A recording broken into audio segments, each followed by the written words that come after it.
Bienvenidos al primer evento organizado por Coms Life. Mi nombre es Chema Valenzuela, para quien no me conozca, y entre otras cosas dirijo una consultora que se llama La Propagadora. Y se me hace rarísimo verme en una pantalla, tengo que decirlo. Pero bueno, esta sesión, cuando la pensamos, tenía como objetivo dar a conocer Coms Life, que es una plataforma formativa en la que lo que buscamos en el fondo es romper la desigualdad que hay en el acceso al conocimiento y a otros profesionales en el mundo de la comunicación, el marketing y la publicidad, ya sea por presupuesto o por distancia geográfica, pero esa desigualdad es verdad que es cada vez mayor. Pero bueno, tranquilos, no os voy a dar más la chapa sobre Coms Life, irá apareciendo por ahí el nombre todo el rato, así que si queréis saber más, buscáis la página web. Y os cuento lo que va a pasar ahora. En los próximos minutos lo que vamos a intentar es aprender, y el mejor modo de aprender es escuchar. Lo que hemos hecho ha sido juntar a un gran número de profesionales de todo tipo de perfiles, ya lo veréis, y les hemos hecho a todos la misma pregunta, que es cómo ha cambiado nuestro trabajo con la pandemia. Algunos nos han mandado un vídeo y otros entrarán en directo aquí mismo y tendremos la oportunidad de hacerles más preguntas. Hay varias condiciones. En esta sesión no hay PowerPoints ni va a haber charlas largas. Básicamente se trata de recopilar información de primera mano de quienes están trabajando en primera línea, extraer aprendizajes y luego ya cada uno en casa, el que quiera que piense y el que no, que se conforme con lo que ya sabe, ¿no? Como todo. Aunque la agenda va muy apretada, podéis dejar comentarios y preguntas en YouTube, así sumamos todos. Más comentarios que preguntas os agradecería según vayamos de tiempo. Y bueno, no me lío más. Escuchamos ya al primero de nuestros invitados. Y bueno, para mí, muchos de los que van a salir hoy son amigos, pero Nacho, además de amigo, es socio y muchas cosas más, fue compañero. Estoy hablando de Nacho Jiménez, que está al frente de la comunicación en Endesa y que justo antes de que llegara el maldito virus publicó un libro, ¿se puede decir aquí? Sí.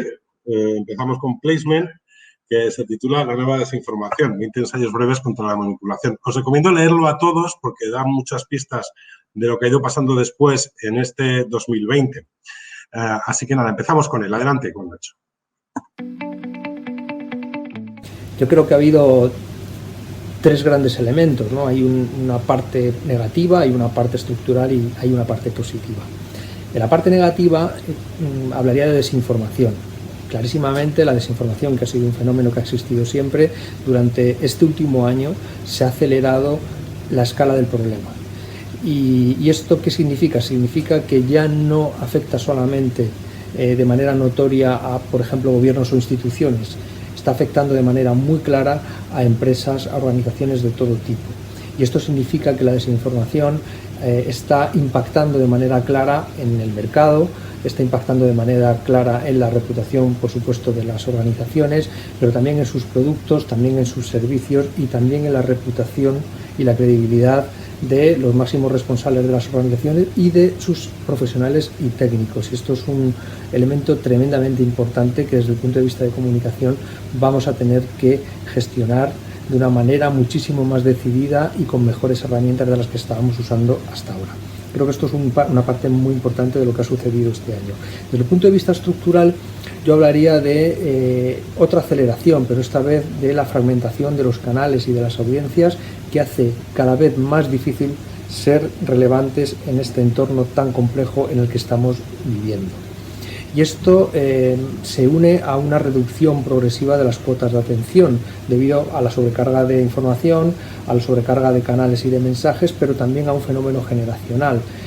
La generación llamada millennial tiene una cuota de atención de 12 segundos, según los estudios científicos trabajados durante precisamente este último año, pero la siguiente generación, la llamada generación Z, reduce su cuota de atención hasta los 8 segundos. Por lo tanto, esto es un elemento estructural que también afecta de manera muy clara a la manera de hacer comunicación. Y como tercer elemento, en este caso creo que positivo, destacaría que se ha consolidado la tendencia y también las oportunidades que ofrece la desintermediación. Me refiero a que ahora más que nunca el desarrollo de la voz propia de organizaciones puede encontrar destinatarios de manera muy ordenada, muy eficaz y sin sobreactuar en otros canales. La tecnología nos permite desarrollar algunos elementos de análisis para poder impulsar esos contenidos propios que pueden desarrollar las organizaciones, y creo que esto sin duda alguna es un elemento muy positivo que tenemos que destacar.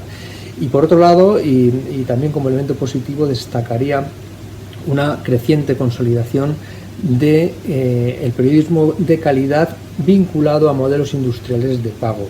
Esta selección natural creo que es muy buena y muy necesaria para el sistema informativo global, y el gratis para todos o la información perdiendo valor porque se estaba regalando en todos los niveles, creo que estaba haciendo bastante mal a la credibilidad del sistema, y creo que el periodismo de calidad tiene una enorme oportunidad basado o apalancándose en un modelo industrial solvente, rentable, que ayude a equilibrar esos excesos de la desinformación que comentaba al principio.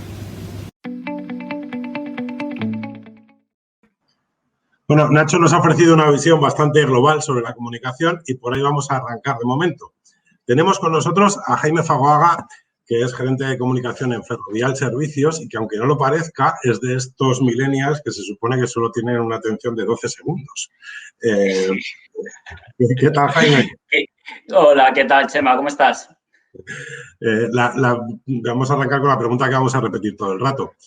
¿Cómo ha cambiado el trabajo en comunicación desde tu punto de vista durante la pandemia?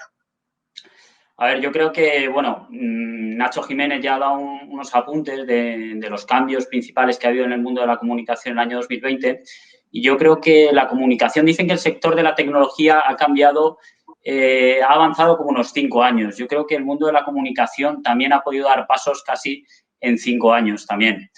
Sobre todo desde 3 ángulos, Chema. A ver, yo creo que ha avanzado desde el punto de vista de la relevancia dentro de la empresa, ha cogido un mayor peso. Siempre que hay crisis, el área de comunicación coge más peso dentro de las organizaciones y se convierte en un departamento, en un ángulo del departamento de las empresas principal. Y yo creo que en este sentido, con esta gran crisis sanitaria y con la pandemia, los departamentos de comunicación han crecido y han aportado mucho a las organizaciones. La segunda idea que yo creo que hay que reflejar es que las empresas han virado una comunicación un poco más social, más humana. O sea, al final, cuando tenemos una crisis de estas características, todo el mundo quiere arrimar el hombro, y las empresas también han querido, digamos, velar o ir hacia un apoyo a la sociedad. Entonces, esa comunicación más social, esa comunicación más de valores, creo que también se ha dado a nivel general en las organizaciones. Y luego, el tercer punto que yo señalaría es la parte de digitalización. Se habla mucho de la transformación digital y yo creo que en este último año, efectivamente, las empresas han dado un salto cuántico en la transformación digital, y las áreas de comunicación también. Las áreas de comunicación, ahora ya es muy común hacer este tipo de eventos digitales, a lo mejor hacer tu junta de accionistas de forma híbrida o de forma totalmente digital.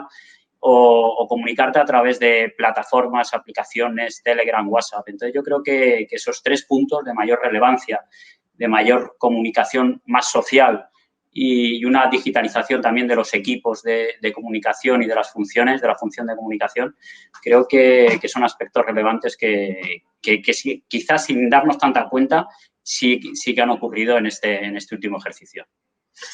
Jaime, al hilo de lo primero que decías, que nos ha crecido la importancia de la comunicación, ¿no crees que ha cambiado el enfoque? Y te pregunto por el caso concreto de Ferrovial, ¿no? Al final también ha pasado una cosa, o al menos eso que yo percibo, y es que, bueno, los de comunicación en realidad no somos gente importante, somos vías de transmisión, básicamente, y que por fin hemos puesto el foco en la gente que hace cosas, o sea, cosas tangibles, que no habla de percepciones, sino que hace que funcione la empresa. ¿No crees que ese giro también se ha dado? Ese giro se ha dado, efectivamente.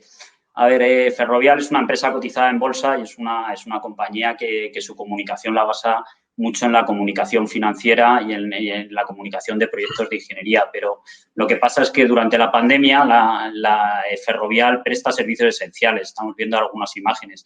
Desde la prestación de servicios de transporte de ambulancias, de limpieza de hospitales, limpieza de calles o limpieza de residuos y de basura.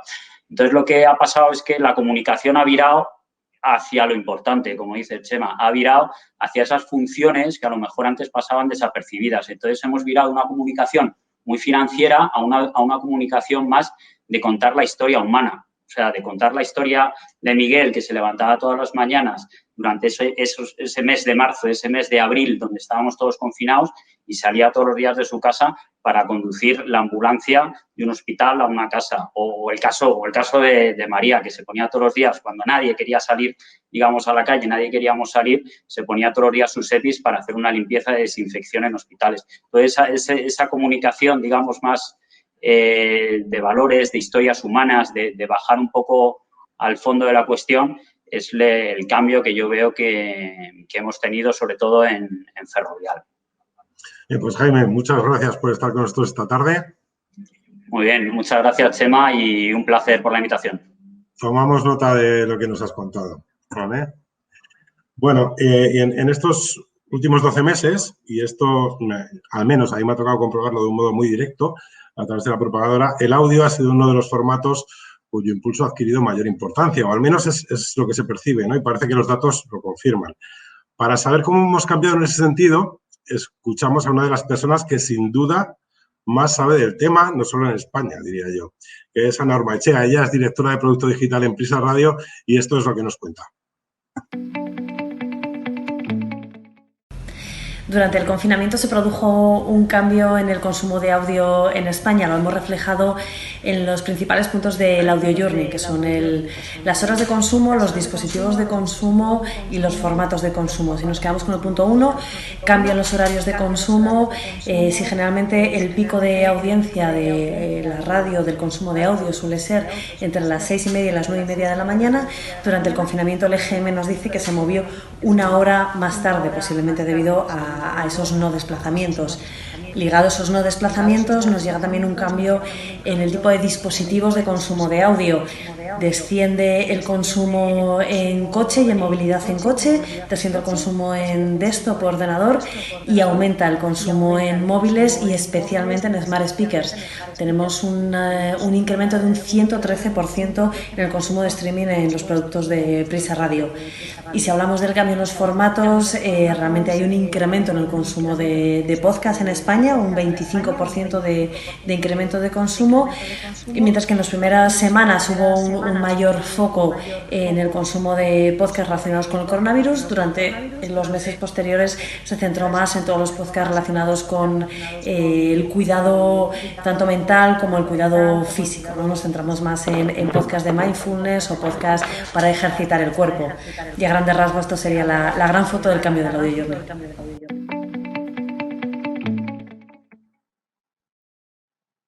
Bueno, y si el audio ha tenido un gran impulso, los eventos sí que han vivido una gran transformación. De hecho, ahora podríamos estar todos juntos en el mismo espacio y luego tomarnos algo todos juntos, que sería maravilloso, pero no es posible y estamos todos mirando una pantalla.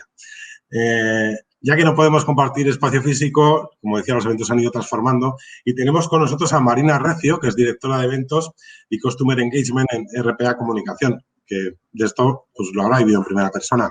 Hola Marina, ¿cómo te ha cambiado a ti el trabajo durante la pandemia? Pues bueno, efectivamente, y tanto que nos ha cambiado. Efectivamente, el sector de los eventos es uno de los que más ha sufrido, sobre todo al inicio de esta pandemia, porque efectivamente se trata de un sector que vivimos de lo presencial, de lo físico.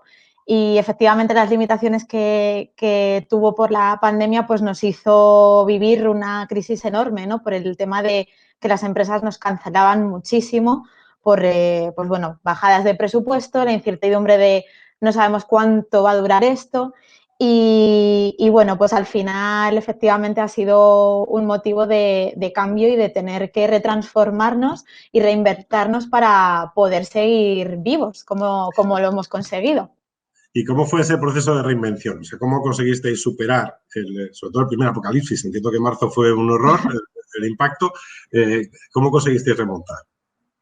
Pues a ver, nosotros en RPA teníamos súper claro que se tenía que seguir comunicando, que nuestros clientes tenían que seguir comunicando.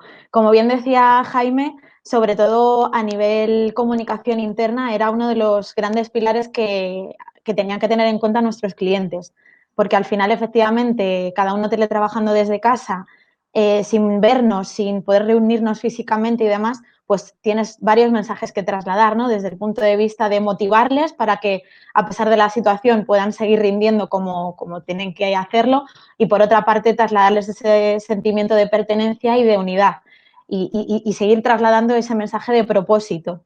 Entonces, como teníamos eso súper claro y que también en comunicación externa teníamos que seguir lo que decía juntas de accionistas, tenemos que seguir presentando resultados, tenemos que seguir comunicando lanzamientos, ¿no?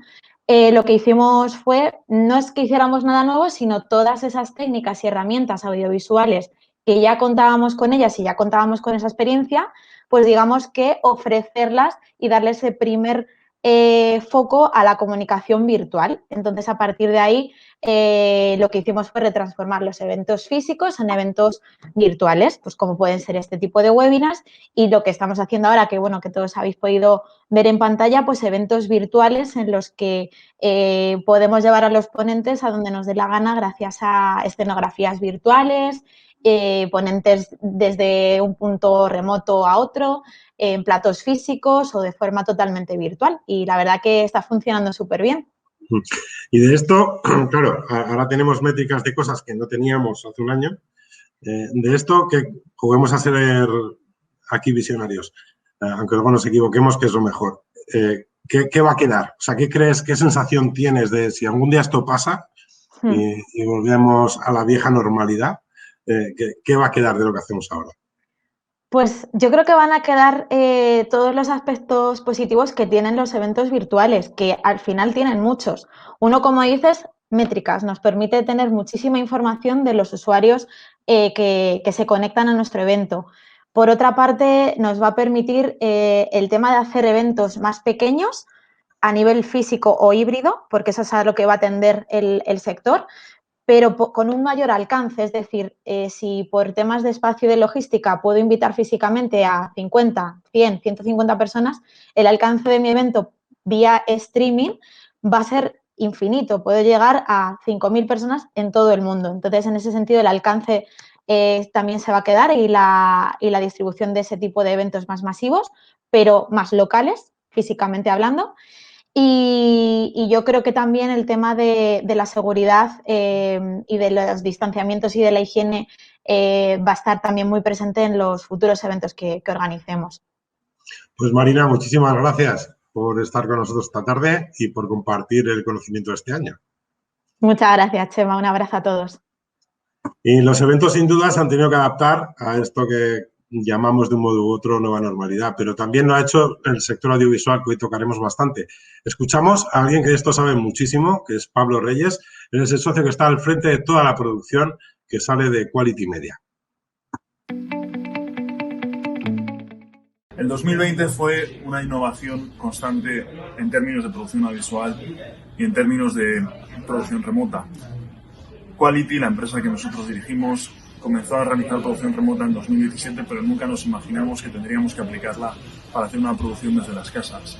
Nosotros damos servicio a muchísimas federaciones deportivas, muchos canales de televisión. En 2020 tuvimos la oportunidad de realizar programas de televisión en directo con todos los operadores desde nuestras casas durante el confinamiento. Al mismo tiempo, llegamos a realizar una producción multicámara a 32 cámaras con 4 sedes diferentes en diferentes partes de España en el Campeonato Nacional de Atletismo.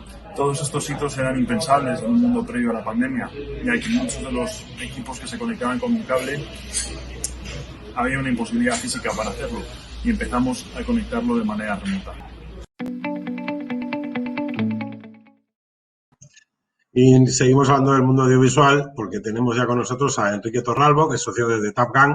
Algunos de sus trabajos, y estoy pensando en un videoclip de Rosalén, que a mí personalmente pues la música no me gusta mucho, pero que fue el visto hasta el hartazgo durante el año pasado y que ha hecho muchas cosas para evolucionar en su profesión hasta hoy. Quique, ¿qué tal?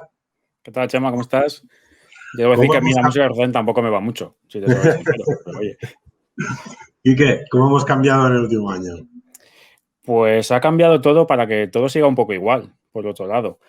En el mundo audiovisual es cierto que la pandemia ha afectado muchísimo porque, claro, se paralizaron todos los rodajes, afecta muchísimo el hecho de que todas las medidas de seguridad que hay que cumplir ahora retrasan un montón los rodajes, aumentan los presupuestos, hace que muchos proyectos se hayan caído, mucha gente se ha quedado por el camino, la verdad, y es una pena. Y por otro lado, digo que todo cambia para que todo siga igual, porque al final los que estamos trabajando en esa parte y hemos conseguido sobrevivir a ese punto, ha sido por una diversificación de lo que hacemos y adaptarnos a los nuevos tiempos y a nuevas cosas que se están demandando, y que en el fondo para mí consiste un poco en profesionalizar cosas que se estaban haciendo y que no tenían el nivel suficiente, por decirlo de alguna manera. Es decir, toda la parte de streaming es algo que no es de ahora, no es nuevo. Y ha habido mucha gente que lo que ha hecho ha sido adaptarse a esa nueva tesitura y ofrecer un servicio de calidad en esas producciones que antes no se estaba dando, y que ofrecer un valor añadido para que sea más interesante para el espectador, para las marcas o para anunciantes. Y en cuanto a cosas concretas, porque yo sí que tuve una experiencia contigo en el pasado, bueno, más de una, pero una que es, vamos a grabar un spot de turismo en No hay gente en la calle. O sea, hay pequeños detalles que han cambiado un poco la vida y los rodajes, sobre todo. ¿Y qué nuevos formatos han ido desarrollando también? ¿O habéis tenido que reinventaros y creando cosas? En vuestro caso ha sido así, además.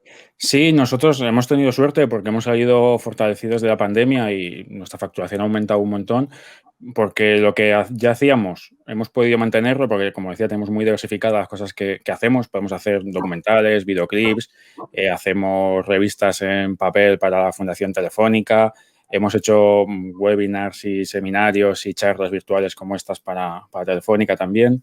Hacemos muchas cosas de ese estilo, y pues nos han surgido nuevos proyectos, como por ejemplo ahora estamos inmersos en hacer programas de televisión en streaming para diversas marcas que nos están funcionando muy bien. Uno lo estamos haciendo que se llama Mr. Underdog, que es sobre fútbol, otro tema que tampoco me interesa especialmente, pero es lo que hay. Y en el fondo son formatos clásicos, por decirlo de alguna manera, porque hablamos de nosotros nos enfocamos como si fuese televisión, aunque vaya en YouTube, o uno nuevo que estamos haciendo ahora para Ron Barceló, que debuta el martes en Twitch. Bueno, son formatos que, adaptándose a esos nuevos canales, como pueda ser Twitch, que tienen su idiosincrasia propia, en el fondo no deja de ser un programa de televisión, en este caso, con todo lo que ello conlleva. Por eso digo que mucho ha cambiado, pero en el fondo mucho se mantiene, y estamos aplicando todos esos conocimientos que ya teníamos a esos nuevos formatos, ofreciendo alternativas a las marcas y a los espectadores, también para sustituir un poco o paliar el hecho de que no se puedan hacer, por ejemplo, eventos, como decía Marina hace un momento. Y este tipo de nuevos formatos ayudan un poco a rellenar esos huecos que han quedado vacíos por la pandemia. Y claro, al final todo el consumo durante la pandemia y ahora, o sea, antes ya el audiovisual era algo muy, o sea, el contenido, por decirlo de alguna manera, más demandado, pero es que ahora se ha potenciado aún más, y esta charla que estamos teniendo es el mejor ejemplo de que el audiovisual está ahí a tope. En ese sentido, y era algo que estaba pensando, y justo mientras estaba pensando, tendréis que ver mi pantalla, no paran de entrar mensajes. Ya no sé si estáis poniendo mensajes en YouTube o no, pero bueno, el WhatsApp, imaginaos. Estaba pensándolo, y justo Carlos Pérez, de BVA, el hombre que más sabe de marca que conocemos, decía, y tiene razón en lo que dice, al final estamos yendo a formatos nuevos para volver a hacer producción de calidad de tele. Sí, es que es así, tal cual. Es lo que yo creo que está pasando un poco. Incluso los nuevos actores digitales que están trabajando en Twitch o en plataformas de este estilo, en el fondo han empezado haciendo un contenido muy concreto, y lo que su aspiración es hacer contenido de calidad televisiva, por decirlo de una manera, o cinematográfica, o lo que sea. Están volviendo un poco a ese tipo de formatos, y cuando hablas con esta gente, lo que se plantean es, vale, vamos a hacer en estas nuevas plataformas formatos buenos, pero que no tienen por qué ser un formato ultra novedoso realmente. Puede ser un formato que ya se estaba haciendo en la televisión tradicional, por decirlo de alguna manera, pero adaptado a las nuevas generaciones y nuevas plataformas. Pues sí, que muchas gracias por estar esta tarde con nosotros. Gracias a ti, Chema. Hemos aprendido bastante, yo creo, en estos 2-3 minutos. Y si hay algo de lo que no hemos parado de hablar es de digitalización. Es una de estas palabras que se empiezan a usar hasta que se desgastan, ¿no? En comunicación pasa todo el rato, ya pasaba antes, pero bueno, durante el último año ha sido una barbaridad. Y si hay alguien lo que sabe lo que es liderar la comunicación digital en un sector, en concreto es David Herrera. Él es el responsable de este ámbito en Roche Pharma España. A él también le hemos preguntado y tomad nota de la respuesta. Bien, yo creo que si nos preguntas a cualquiera de los que nos dedicamos a esto acerca del binomio pandemia, mundo de la comunicación, marketing o publicidad, de una u otra forma, lo primero que nos va a venir a la cabeza son conceptos relacionados con las redes sociales, con los canales digitales, con la digitalización de contenidos, la virtualización de las relaciones con nuestras audiencias, etcétera. Y efectivamente, si para algo ha servido la pandemia, ha sido para constatar que aquellas empresas que dieron el salto hace ya años estaban bien encaminadas, ¿no? Y que todas aquellas que no lo habían hecho, no les ha quedado más remedio que dar el salto a lo digital durante los últimos meses, ¿no? Sin embargo, para mí, lo verdaderamente importante y lo que más me ha ayudado a ver la pandemia ha sido las limitaciones de la tecnología. Y me ha servido para ver que hay lugares, hay horizontes a los que un tweet o un podcast nunca va a llegar, y sí me va a ayudar a llegar a ellos una relación física con una persona, un café, una caña o una interactuación en la que poder hablar y charlar en el mundo analógico, digamos. Pues aunque David quiera que nos veamos físicamente todos, que sería lo maravilloso, continuamos en el entorno digital, además no nos queda otra. Pero en lo profesional vamos a hablar ahora con Alba Uceda. Ella se dedica al diseño de experiencia e interfaz de usuario en Garaje de Ideas. Alba, ¿qué tal? Hola, ¿qué tal? Buenas tardes a todos. ¿Cómo hemos cambiado este año? Bueno, pues aunque estoy totalmente de acuerdo con esto de que nos encantaría poder tomar un café juntos y que lo físico prime sobre lo digital, pues creo que, bueno, que no ha quedado más remedio. Y bueno, yo la verdad que lo que me he dado cuenta un poco aplicado al tema de producto digital, ¿no? Y de cómo ha sido la comunicación dentro de las aplicaciones y de las webs, ¿no? Esto que se llama UX Writing, ¿no? Que es como, bueno, pues por ejemplo, el botón comprar ya, ¿no? Eso sería una estrategia de contenidos en este sentido aplicada a producto digital. Y aunque ahora es algo que yo creo que después de todos estos meses ya estamos como muy acostumbrados, ¿no? Porque al final, bueno, pues hemos tenido que lidiar con esta situación. Yo recuerdo hacer como una especie de análisis de cómo estaban actuando las marcas durante los meses más complicados. Y recuerdo, por ejemplo, algunos ejemplos como dentro de aplicaciones móviles, sobre todo como Carrefour, que cuando entrabas en la aplicación había un pop-up que te decía, ¿eres una persona que realmente necesite reparto a domicilio, ¿no? Entonces, si tenías más de X edad o si eras un grupo con más necesidades, pues eras como una persona apta para que se te repartiese antes, ¿no? Cuando las cosas, ya sabéis, estaban muy mal. O empresas de delivery, ¿no? Como por ejemplo Globo, que hicieron esto de la entrega sin contacto, ¿no? Lo ofrecían directamente en la aplicación. O el sector bancario, que rápidamente también lanzó productos dentro de sus aplicaciones digitales, ofreciendo ayudas por el tema del COVID-19 o incluso la posibilidad de hacer donaciones también. Y me hizo mucha gracia el caso de WhatsApp, que no sé si es algo que se sabe, pero el tema de los reenvíos, esto que se ha limitado bastante, es algo que se implementó precisamente durante los meses de pandemia, ¿no? La limitación de reenvíos de mensajes, precisamente para evitar un poco todo el tema de fake news, bulos y demás. Entonces, no sé, o sea, yo identifiqué como algunas cosas que cambiaron prácticamente en cuestión de semanas, ¿no? Y que todas estas marcas, empresas y productos tuvieron que implementar con una agilidad tremenda, ¿no? O sea, el ser súper fluidos, súper ágiles a la hora de introducir nuevas funcionalidades dentro de sus productos. También otra de las líneas o hitos dentro de la comunicación era el basarse mucho en fuentes oficiales, que además, si recordáis, estaban cambiando constantemente, ¿no? Las medidas a las que teníamos que someternos, y para las marcas y para las empresas también era una realidad. O sobre todo un poco aplicado a comunicación, el hecho de utilizar mensajes muy concisos para llegar al usuario de una forma clara y no aumentar la carga cognitiva, que ya era mucha, ¿no? durante este tiempo. Ya digo que yo creo que ahora nos hemos como acostumbrado y hecho una coraza. ¿Y no crees que en ese sentido también hubo porque sí que es verdad que hubo procesos de adaptación muy rápidos y muy positivos, la verdad, eso es así. Pero no creo es que también hubo momentos de sobreactuación, Totalmente. de acercamiento a la gente bastante forzado. O sea, Sí. yo hay una cosa que hablaba con un cliente una vez que era, no pongamos nada de lo que no nos arrepintamos dentro de 6 meses, cuando esto acabe. 6 meses, qué optimismo. Pero bueno, ya lo hemos asumido como normal. ¿No crees que ese fenómeno ha pasado?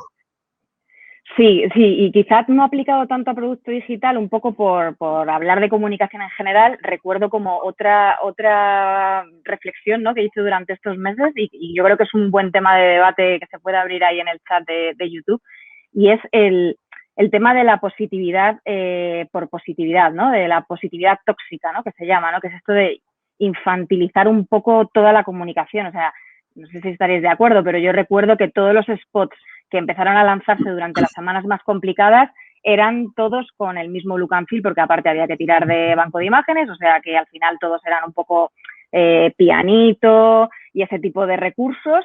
También pues frases como juntos, unidos, que por supuesto tampoco las marcas van a lanzar un mensaje negativo, ¿no? Tienen que animar a la sociedad, pero yo creo que había una línea delgada, no sé si es una cosa que podemos debatir, entre el estar haciendo una comunicación positiva y que anime a la sociedad, y el cruzar un poco ya a otro lado, ¿no?, a positividad tóxica, ¿no?, a algo que es un término que no sé si se conoce mucho, que yo además lo he aprendido también durante la pandemia, no lo conocía, que es el wakaring, ¿no?, que es un término que es eso, ¿no?, es como ser positivos y ser cookies, ¿no?, ser un poco esta marca de merchandising que lanza mensajes positivos, que a todos nos puede estar viendo la cabeza, que a veces es como, bueno, yo también tengo derecho a tener un mal día o a que mis emociones se manifiesten de una forma negativa en un momento dado con todo lo que hay alrededor, ¿no? Yo creo que las marcas sí que tienen un gran reto y en ese sentido con la comunicación, pero yo sí, bajo mi punto de vista, les ha faltado un poco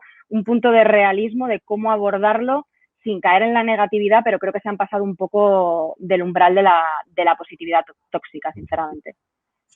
¿Y qué crees que quedará de esto? ¿Qué hemos aprendido? Porque sí que es verdad que, por ejemplo, esto de esta mañana, a propósito del wakaring, esto como se pronuncie, comentábamos como que en el fondo es algo que siempre ha pasado. O sea, de nuevo no tiene nada. O sea, y los que somos grupo de riesgo veíamos la quinta marcha y salían unos señores de 40 años haciendo como que tenían 12, ¿no? Y esto es algo que... ¿Crees que hemos visto las líneas venir, que quedará algo, que hemos aprendido de verdad a manejar ese tono entre la marca y el usuario? Creo que es el reto, precisamente. O sea, creo que se ha hecho un esfuerzo muy grande y que lo que hay que valorar también es esa agilidad, ¿no? Creo que la agilidad y la frescura que se ha tratado de implementar ya es un logro para las marcas y para los productos. Pero sí que creo que ha habido también un poco de... no sé si de efecto contagio también dentro de los propios spots e incluso productos digitales, ¿no?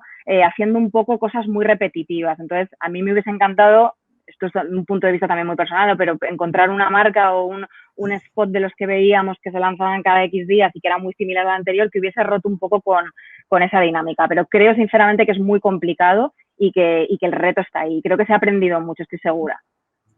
Pues Alba, muchas gracias por estar con nosotros esta tarde. A vosotros. Y no sé vosotros, pero yo cuando me despierto por las mañanas, para evitar todo el ruido informativo y especialmente diría que esto lo hacía con más ganas cuando el confinamiento era más duro, recurro a Closeletter. Closeletter es la newsletter que Charo Marcos envía a sus suscriptores todas las mañanas y que tiene ya hasta un spin-off en formato podcast en Spotify. Si no estáis suscritos, aquí va otra cuña, os estáis perdiendo algo muy grande, Closeletter. ¿Vale? Vamos a escucharla a ella, a Charo, para ver cómo ha cambiado su trabajo en este contexto. Bueno, pues la verdad es que la pandemia ha supuesto la reinvención total de Closeletter, ¿no? Cuando entramos en el 2020, Closeletter tenía pues casi 25.000 suscriptores y era el momento de salir al mercado para ofrecerlo como soporte publicitario, de patrocinio. Y cuando empezábamos a dar los primeros pasos en ese sentido, llegó la pandemia, el encierro, la caída estrepitosa del mercado publicitario Y bueno, pues, la verdad es que hubo momentos del lockdown que, bueno, pues que creímos que, paradójicamente, ¿no? Cuando el boletín estaba viendo su mejor momento, con las tasas de apertura más altas, creciendo exponencialmente todos los días, bueno, pues la financiación o el modelo de negocio que habíamos previsto se venía abajo. Pues bueno, tuvimos que reinventarnos y durante aquellos meses surgieron un par de oportunidades. Primero, crear un boletín derivado de Closeletter de la mano de una marca que nos ayudara en la financiación y, sobre todo, el podcast original de Closeletter para Spotify, que se llama M, que nace en octubre y que ha supuesto, bueno, pues un cambio de, como os decía, de modelo de negocio total, y que lo que en principio iba a ser un producto pensado para vivir de la publicidad se convirtió en un producto que ahora vive gracias a otros productos derivados del producto principal, que sigue siendo Closeletter. Y me dicen por el pinganillo que Charo está viéndonos en YouTube. Charo, no te cortes, o sea, pon el enlace a donde suscribirse a Closeletter por si alguien no está suscrito, porque le estás haciendo un favor en el fondo. Y ahora, para mí es un gustazo, pero un gustazo enorme, tener con nosotros a Andrea Abril. En Coms Live la encontraréis dando cursos de fotografía. Comenzó 2020 abandonando la propagadora para comenzar una nueva etapa en BD Travel Brand. Andrea, ¿cómo estás? Hola, Chema. Pues muy bien. ¿Tú qué tal? A ti sí que te ha cambiado el año, ¿eh? Joder, te digo. Cuéntanos qué haces, porque tiene mucho de cambio, además, ¿no? Y cómo ha afectado a tu trabajo en el sector turismo, organizando exposiciones con fotografía, esta pandemia. Pues bueno, Chema, yo como decía Charo ahora, para nosotros también ha tenido que ser una reinvención total. Yo empezaba hace un año un trabajo nuevo en el que iba a organizar exposiciones y eventos relacionados con el mundo del viaje. El equipo en el que estoy es BD Travel Brand Experience Madrid, que es parte de la agencia de viajes BD Travel Brand. Y bueno, tenemos un espacio físico en Gregorio Marañón donde hay una sala expositiva y es donde hacíamos todos los eventos culturales relacionados con el mundo del viaje, ¿no? Y bueno, pues el día 12 de marzo hicimos nuestro último evento y el 13 nos tocó quedarnos en casa todos, con lo cual, en un primer momento, pues directos al ERTE, porque en una agencia de viajes, pues os podéis imaginar, ¿no? Pero después, cuando vimos que esto iba para largo y no iba a ser cuestión de 15 días, como algunos pensábamos en un principio, pues se vio que había que cambiar la estrategia, ¿no? Y que no podíamos quedarnos callados mucho tiempo, con lo cual hicimos un cambio de los eventos que teníamos normalmente en el espacio físico. Decidimos que tocaba hacerlos online. Entonces, bueno, tuvimos la suerte que muchos de los colaboradores con los que trabajábamos en nuestro espacio físico decidieron seguir con nosotros cuando les dijimos que íbamos a hacer los eventos a través de Zoom. Y la verdad es que eso nos ayudó un montón, ¿no? Porque al final hemos hecho contenidos muy interesantes y a la gente les ha gustado mucho, con lo cual hemos visto como se ha apuntado mucha gente a estos eventos y hemos conseguido más o menos llevar un ritmo de eventos parecido al que llevábamos en el espacio físico, que antes hacíamos una media de 4 eventos a la semana y ahora, pues bueno, estamos entre 2 y 4 eventos a la semana también y la verdad es que estamos muy contentos con el resultado. Y de esto, porque esto va a acabar, nosotros creemos que va a acabar, ¿sí? ¿Qué crees que se quedará? La experiencia física, porque estábamos acordados de que hace un año la experiencia se iba a valorar muchísimo. Imagino que ahora, ¿qué va a pasar? O sea, vamos a medir una cosa y la otra. Pues, a ver, o sea, la experiencia física es verdad que es una pasada, encima eso, que al final, pues eso, un evento al final nosotros dábamos en el espacio pues desde conciertos hasta talleres de fotografía de viajes, cursos de cocina, o sea, hacíamos de todo, ¿no? Y la verdad es que eso está muy bien porque vas ahí, lo disfrutas, es una experiencia muy buena, ¿no? Pero nos hemos dado cuenta de que nos faltaba una cosa importante, porque es verdad que el mundo online no estaba para nada presente, ¿no? Y ahora nos hemos dado cuenta que nuestro nicho, o sea, a quien nos dirigíamos era un nicho muy cerrado, ¿no? Porque es gente interesada en el mundo de la cultura y del viaje, pero básicamente residentes en Madrid. Y nos hemos dado cuenta que gracias a los eventos online, pues estamos llegando a gente de todo el mundo, ¿no? De hecho, eso, el otro día, a principios de enero, tuvimos una charla sobre expediciones polares con la Sociedad Geográfica Española y se conectaron más de 400 personas, con lo cual eso es imposible hacer en un evento físico, ¿no? Así que yo creo que cuando esto acabe y podamos volver a hacer nuestros eventos en nuestro espacio de Gregorio Marañón, pues yo creo que nos va a tocar empezar a hacer streaming y empezar a grabar nuestros eventos para ponerlos en el canal de YouTube, porque hemos visto que la gente le interesa y quiere verlos. Y Andrea, una última pregunta solo para ir a cazar. O sea, ¿a dónde tenemos que viajar cuando esto acabe? Porque va a acabar. Mira, a cualquier sitio, tío. Yo tengo unas ganas de viajar que no veo, o sea que ojalá podamos viajar pronto. Muchísimas gracias por estar esta tarde con nosotros, Andrea. A vosotros. Nos vemos. Y hoy es el Día Mundial contra el Cáncer y nos habréis dado cuenta que llega un momento en el que en este contexto de la COVID-19 nos hace olvidar a veces que hay otras enfermedades que siguen ahí. Es un día muy señalado para gente como David Herrera, que hemos visto antes, y para Beatriz Escriña, a quien escucharemos ahora. Ella está al frente de la comunicación de la Fundación City Cancer Challenge. Es una organización global que impulsa el acceso a una atención oncológica equitativa y de calidad. Beatriz nos cuenta desde su punto de vista cómo hemos cambiado en la comunicación en los últimos meses. Como hoy es 4 de febrero y es el Día Internacional contra el Cáncer, voy a hacer una pequeña cuña publicitaria para decir que no nos podemos olvidar de otras muchas enfermedades que tienen que convivir con la COVID y entre ellas pues el cáncer. Todos nosotros hemos tenido que virar, que pivotar nuestras estrategias de marketing y comunicación en muy poquitas semanas, allá cuando en el mes de marzo todo se desbocaba aquí, por ejemplo, en España, y en mi caso, que trabajo a nivel global, pues nosotros en Georgia, por ejemplo, ya veíamos los primeros casos en febrero y, bueno, pues trabajamos muy cerquita de la Organización Mundial de la Salud, o sea que ya para nosotros el COVID era muy, muy, muy familiar. Nos tuvimos que adaptar, conseguimos adaptarnos, creo que ha sido uno de los principales logros de los departamentos de comunicación y lo que pasa es que, bueno, seguimos viviendo con muchísima incertidumbre, ¿no? Que es algo que yo creo que se va a mantener porque, bueno, esto no es como, es parecido a una guerra, no es como una guerra en sí. He tenido experiencia a nivel de comunicación en conflictos bélicos y esto difiere un poquito, incertidumbre porque no sabemos qué viene después, ¿no? Y algo que sí que me gusta comentar es el paralelismo que veo entre la economía colaborativa y las estrategias que estamos esbozando ahora, ¿no?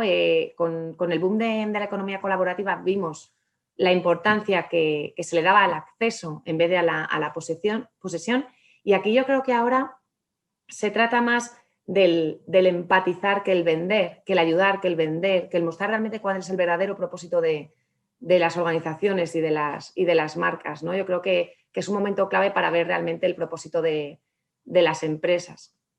Y creo que también la COVID ha servido como catalizador para realmente hablar del humanismo de las marcas. Al final la pandemia nos afecta a todos, a nosotros como personas, como individuos, pero detrás de las organizaciones estamos nosotros también, ¿no? Siempre hay personas, por lo tanto, en todo el continuo de la comunicación o de la existencia de una marca estamos las personas. Y me quedo con 3 ideas.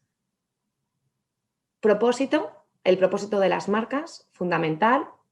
La humanización de las marcas, somos todos personas y la pandemia nos afecta por igual. Y también el saber escuchar y respetar los silencios. Creo que nos esperan tiempos difíciles a todos y es muy importante el escuchar, ¿no? El poder empatizar y el saber qué es lo que necesitan los demás de las marcas y de nosotros. Muchísimas gracias.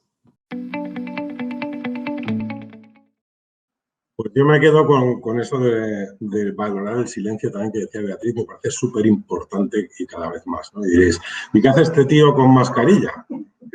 Esta es la pregunta que toca ahora. Pues entramos en la recta final y los que somos convivientes en solitario podemos visitar otras unidades familiares. Esta pared blanca que veis detrás no está en mi casa, sino que está en casa de Guillermo Tena, que es quien está realizando aquí todo esto, que es uno de los socios de ComsLive, en realidad es el principal impulsor de la plataforma y el que más trabaja en ella, la verdad, hay que decirlo, más se lo gana, y ha tenido también un 2020 de los más interesantes. Él comenzó prácticamente de freelance, ahora tiene una compañía que se llama Will Squad, y Guille, ¿cómo hemos cambiado en 2020? Pues mira, Chema, 2020 iba todo maravillosamente, enero, febrero, un pepino, o sea, iba todo espectacular, que el audiovisual, bueno, pues Quique, por ejemplo, que ha estado con nosotros lo sabrá, es un mes un poco complicado, iba muy bien y de repente lo que pasa es que nos llegan y nos encierran. Y entonces yo ahí, por primera vez en muchos años, me asusté de verdad. No por el virus, sino porque dije, ¿qué hacemos ahora? No podemos salir a grabar, el negocio, el 80, el 90% es todo rodaje y tal, ¿no?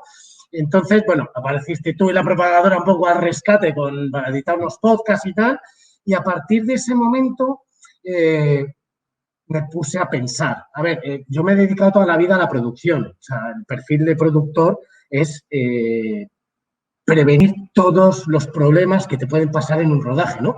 Entonces, claro, tú puedes prevenir que de repente un técnico se ponga malo, que la localización se caiga, o sea, un montón de cosas, pero claro, una pandemia y un virus, ni de coña. Entonces, mucha gente se reinventó y yo lo que hice fue, ¿quién me lo iba a decir a mí? Aprender de mi época de trabajar en Ferrovial, en KPMG, con gente como has citado, con Carlos Pérez, me vino a la cabeza la palabra diversificar. Y dije yo, ¿cómo diversifico yo? Si estoy yo aquí solo haciendo, que son vídeos corporativos con un pool de proveedores muy amplio y tal. Y entonces, pues apareció la lucecita, no sé exactamente por qué, y fue pues, diversificar. Entonces empezamos con temas de branding, más temas de diseño, obviamente hacer mucho vídeo de motion graphics o de edición y el tema de web. Entonces, claro, empecé a moverme y es verdad que gracias a eso era más tranquilidad, porque luego entró fase 1 y ya pues también como se dice mucho, ¿no? Esa montaña rusa de repente ahora estamos con la tercera ola, no hay presupuestos, no hay peticiones y en cuanto Closeletter nos diga por la mañana que los números de decesos son por debajo de no sé qué, vuelven las llamadas, ¿no? Entonces, diversificación ha sido lo que yo diría que ha marcado un poco mi parte de audiovisual corporativo. Desde el punto de vista ya evidentemente práctico, ¿cuáles han sido los retos para evitar, por ejemplo, mira qué plano más feo estamos dando ahora mismo en YouTube, ¿no? Estos planos feos es algo a lo que nos hemos ido acostumbrando y no podéis decir que es por nosotros porque llevamos la cara tapada. Entonces, los planos son feos y nos hemos ido acostumbrando a hacer este tipo de vídeo. ¿Cuál es el reto para que esto entretenga? O sea, para que la gente lo vea, para que capte la atención. ¿Habéis tenido alguna dificultad en ese sentido? A ver, el reto ha supuesto, de hecho, pues como decía aquí, que no, muchas empresas audiovisuales o productoras han empezado a hacer streamings y entonces ahí yo creo que se ha desatado una creatividad, tío, audiovisual brutal. Porque, claro, desde empresas tienes un cliente, ¿vale? Que pueda ser, no sé, un cliente mío, por ejemplo, Multiópticas o Caser, que te piden algo, hay una agencia de por medio, hay una productora, entonces tienes que empezar a pensar con tu gente a cómo hacemos esto de manera atractiva. Mi respuesta es el contenido, ¿sabes? El contenido y la forma. La gente se ha acostumbrado a Zoom y a la videollamada y a que de repente aparezca alguien por detrás, como le ha pasado a Alba ahora. Eso ya está dentro de nosotros, pero el contenido y por lo menos que lo que haces en un evento o en una videollamada tenga un poco de gracia, pues soltar, pues como estamos haciendo ahora, ¿no? Soltar algunos comentarios, en fin, cositas pequeñas, tío. Veis que no pasa nada en pantalla porque Guille está aquí, no está allí. ¿Vale? Entonces, te voy a pedir que te vayas ya para allí, Guille. Muchas gracias. Porque tenemos que seguir con un plano bastante mejor que este, que estáis viendo ahora mismo, que es el de la casa de Saúl Rodríguez, de BVA. Él está al frente de la comunicación online y en redes sociales a nivel global y nos cuenta esto de cómo cree que ha cambiado su trabajo, cómo lo ve en este último año.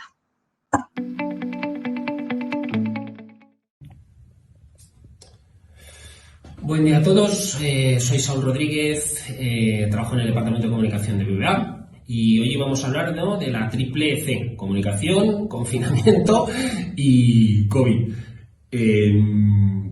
¿Cómo nos encontramos? ¿Cómo es la comunicación en esto? Yo me siento, como Bill Murray en la película de Atrapado en el Tiempo, pues igual. Me da la sensación de que me levanto por las mañanas, miro a mi calendario, que es un puzzle de colores, como el Enredos este antiguo, ¿os acordáis? Como el Enredos, entonces veo que desde las 8 de la mañana hasta las 8 de la tarde tengo citas sin parar, sin parar. Durante mucho tiempo hemos hablado de la infoxicación, de la cantidad de información que tenemos, que no sabemos muy bien. Para los profesionales de este mundo, yo creo que esto está siendo un reto tremendo. Yo me siento un poco también como una montaña rusa, ¿no? De subir, bajar, cantidad de proyectos, cantidad de cosas que tenemos que hacer comunicación. Estamos viviendo desde marzo hasta el día de hoy como distintas etapas: un momento álgido, un momento de relax, un momento álgido, un momento de relax. Tengo la enorme fortuna de trabajar en una super empresa que lleva preparada para el trabajo en remoto, que llama además el teletrabajo desde hace muchísimos años. Tecnológicamente tenemos de todo. Yo tengo aquí mi ordenador, que me lo puedo llevar y conectar desde cualquier punto del mundo y tener acceso a todo. Pero sí que es verdad que hay una parte de organizar y trabajar con los equipos en proyectos que es muchísimo más compleja. El tacto, la piel, ese cafelito, esa pizarra con un rotulador organizando las cosas con tus bolitas, con tus gráficos. Independientemente de que hay soluciones tecnológicas espectaculares, ¿no? Pero esto está cambiando el paradigma del trabajo.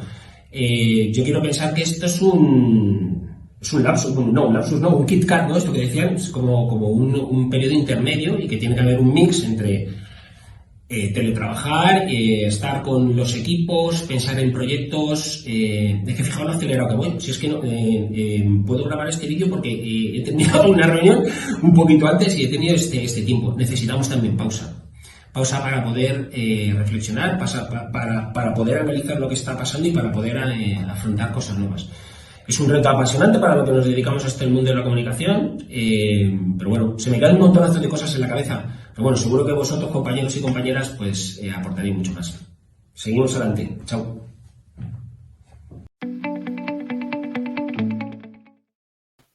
Pues como dice Saúl, yo creo que todos necesitamos un poco de pausa. En comunicación siempre nos la damos de importantes, incluso en momentos en los que no somos nadie al lado de los equipos sanitarios, logísticos, de seguridad, de producto. Esto en una pandemia se nota más, ¿no? Pero donde sí que hemos sido relevantes este año ha sido en la comunicación interna. El reto de mantener a las personas conectadas, de que la gente que realmente hace que funcione una compañía pueda seguir unida, manteniendo ese hilo que les une, ha sido más grande que otras veces, ¿no? De comunicación interna sabe muchísimo, y de comunicación en general, Lucas Serrano, que se dedica a la comunicación a las redes sociales en el Banco Caminos y que es otra de las cabezas visibles de Coms Life. Lucas, ¿qué tal? ¿Qué tal? Buenas tardes a todos. ¿Cómo estáis? A ti, tú eres una de las personas a las que este año también le ha cambiado mucho la vida. Entonces, ¿cómo hemos cambiado este año? Bueno, yo creo que hemos cambiado este año desde que llegó la pandemia. Yo creo que al final hemos cambiado todos, pero todos hemos cambiado por obligación. Me gusta siempre decir que todos teníamos un plan, todos teníamos nuestro plan de comunicación, bien sea interna, externa, de redes, RSC, lo que fuera, pero ha venido la pandemia y nos ha hecho el efecto Tyson. ¿No os acordáis cuando Tyson decía que todo el mundo tenía una estrategia hasta que le daba el primer puñetazo? Y este puñetazo nos ha dejado en la lona absolutamente, prácticamente muertos. ¿Qué es lo que ha ocurrido? Por la parte de comunicación interna, que es lo que tú preguntabas, pues que hemos sido más relevantes que nunca. Pero hemos sido más relevantes que nunca por algo que nunca hubiéramos querido ser relevantes, que era, teníamos que comunicar de manera ágil y de manera rapidísima cuestiones tan importantes como temas de seguridad laboral, que cada día cambiaban, lo cual requería una agilidad brutal, porque un día necesitabas mascarilla, otro día no, otro día la FP2, otro día la FP1, otro día... Era un cacao absolutamente descomunal. Si a eso le juntamos los ERTEs, que además de uno lo habéis dicho, se ha vivido y demás, a nivel de comunicación era todo un reto también. Mantener a la gente comunicada, conectada y ser transparente de cómo se desarrollaba todo esto y cuáles eran los motivos por los que se desarrollaba. Velando siempre por la seguridad de las personas y de los clientes también, lógicamente, que era uno de los mensajes que había que lanzar. Había que intentar conseguir que la gente estuviera medianamente motivada, conectada y que supiera qué es lo que estaba ocurriendo en un entorno en el que estaba absolutamente todo infoxicado y loco, y era un trabajo que teníamos que hacer nosotros, aportando algo tan importante como era la verdad.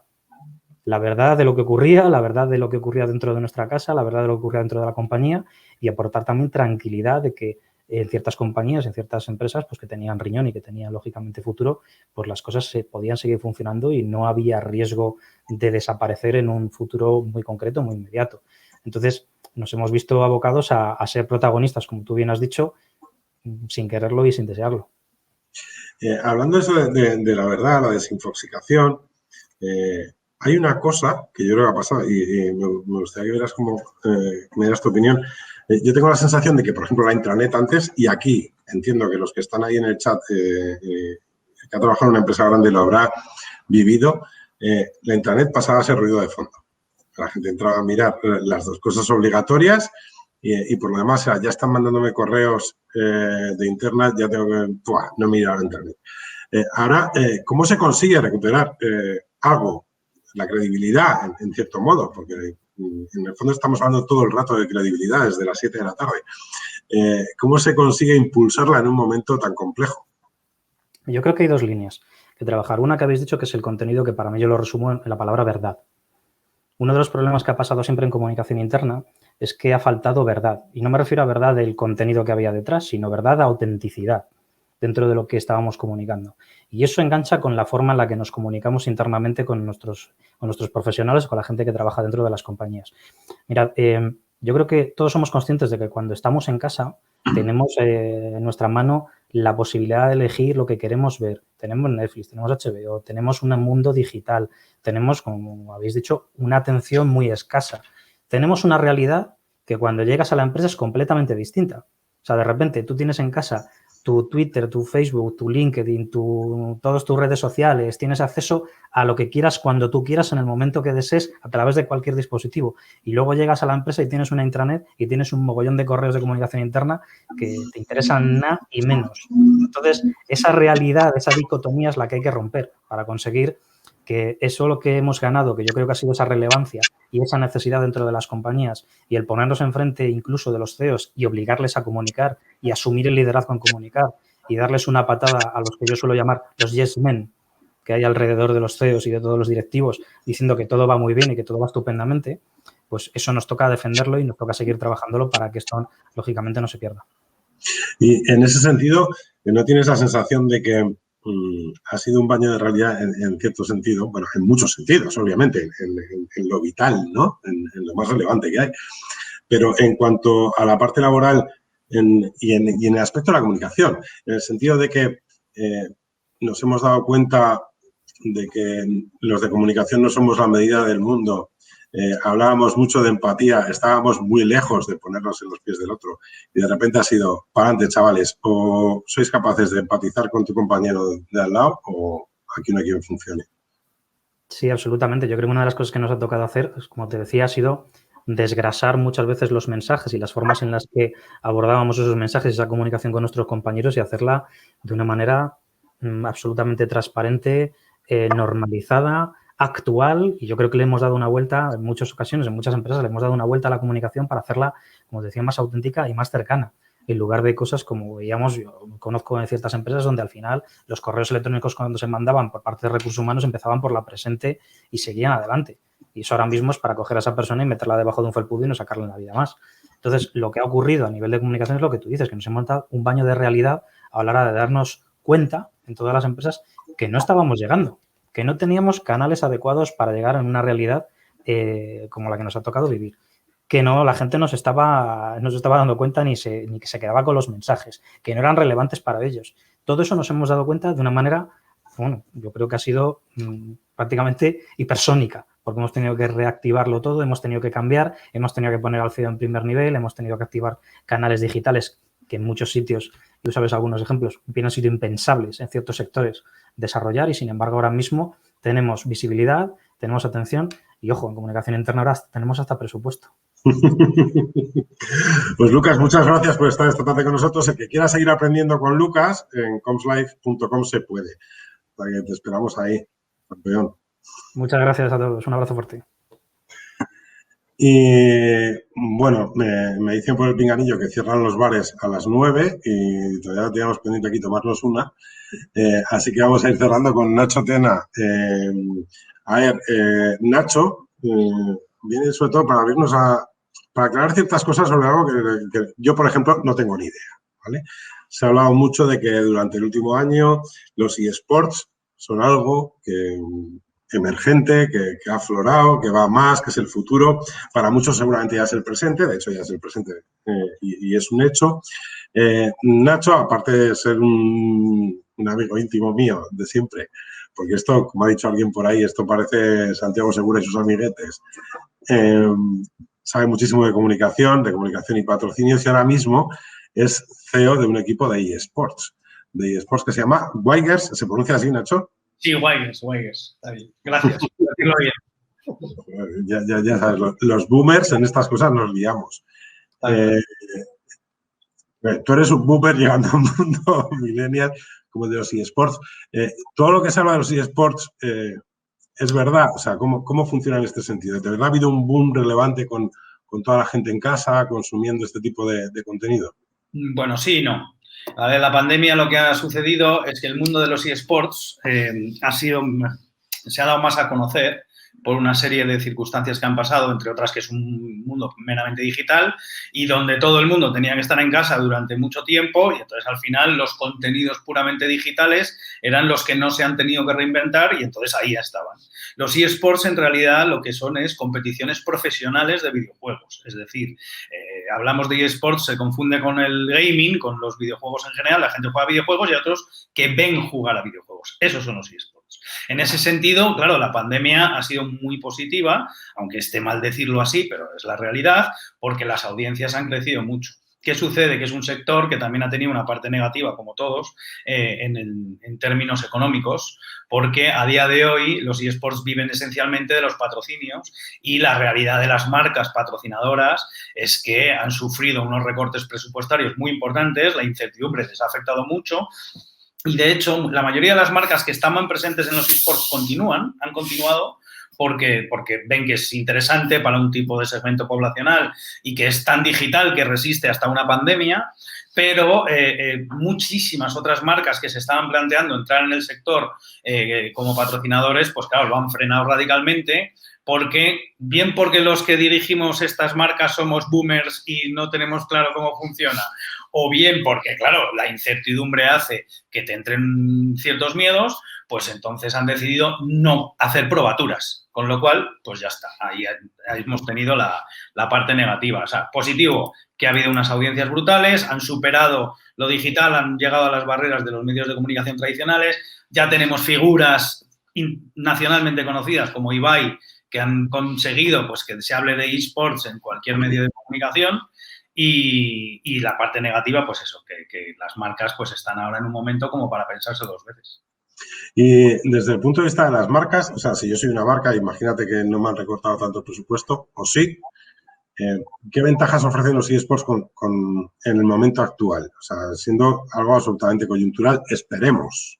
Bueno, claro. A ver, en el momento actual es que es meramente digital y que está a prueba de bombas. Es decir, la gente cada vez crece más el número de personas en España que siguen eSports. Los últimos estudios lo calculan que, aunque sea de manera esporádica, hay 5 millones de personas que de forma habitual, aunque sea esporádica, insisto, consumen algún tipo de contenido relacionado con eSports. 5 millones ya son muchos. Ya no solamente son los 4 niños que siguen a jugadores de Fortnite, sino que ya estamos hablando de un segmento poblacional alto.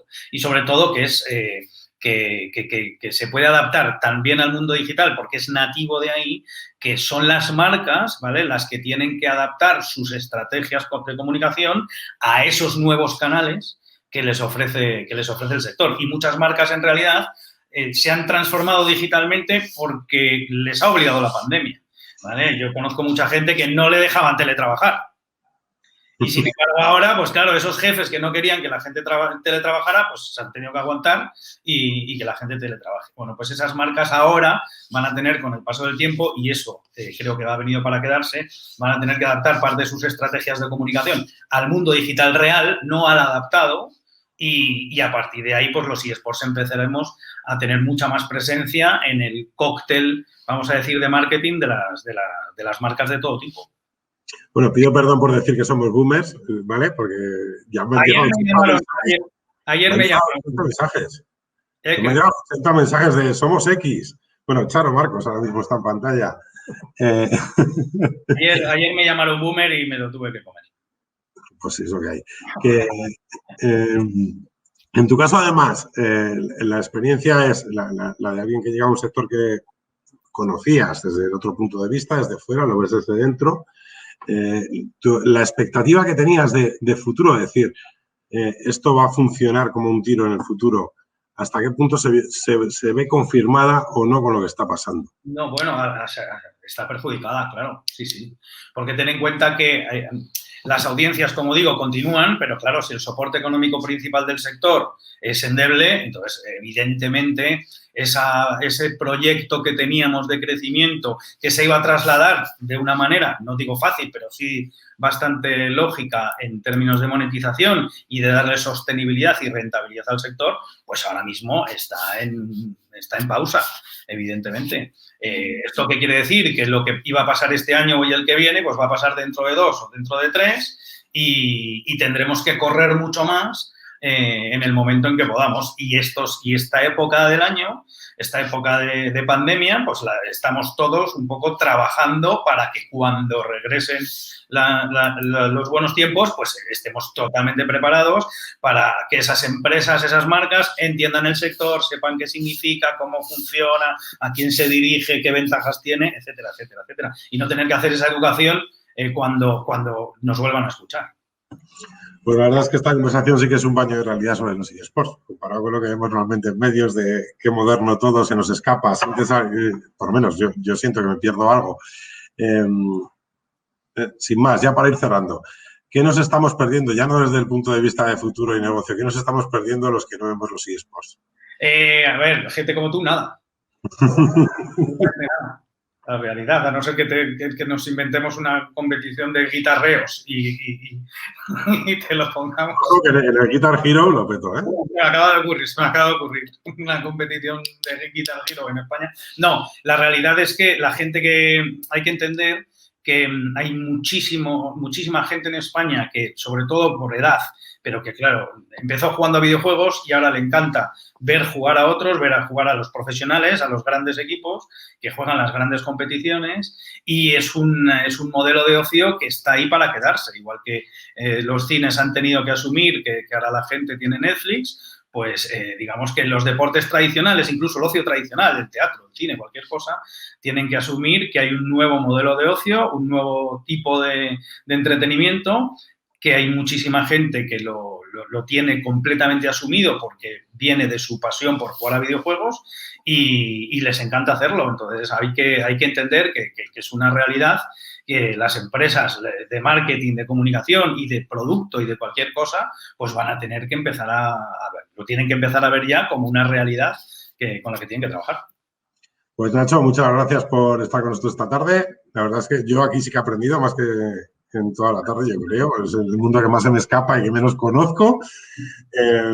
Y nada, pues nos vemos, espero, dentro de un rato.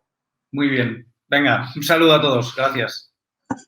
Y voy a cerrar con una, porque ya nos vamos, esto se ha acabado. Voy a cerrar con una pregunta que nos han hecho en YouTube. La ha hecho Juan Mazafra, mi gran amigo también, y pregunta, él, para que os hagáis una idea, dirige la revista Telos y sobre estos temas reflexionan muchísimo más y con gente alucinante en cada número, ¿no? Me pregunta, ¿cómo creéis que va a acabar la comunicación tras el apocalipsis?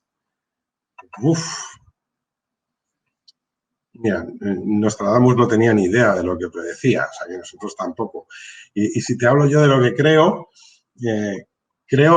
espero que salgamos de esta siendo mucho más sensatos, que nos ponga en la pandemia en nuestro sitio, por arriba y por abajo, y que compartiendo experiencias como hemos hecho esta tarde, sin necesidad de análisis mucho más sesudo, seamos capaces luego de interpretar todos cómo debe ser nuestro trabajo, cómo debemos hacerlo bien, cómo debemos ser sensatos en el día a día y apoyar a los que nos odian. Y nada más, hasta aquí esta primera sesión de Coms Live. Espero que entréis en comslive.com. Si necesitáis algo, contactéis con toda la gente que está ahí. Muchos de ellos han intervenido esta tarde y muchos de ellos intervendrán a futuro. Y nada, nos vemos en otra. Un saludo. Thank you.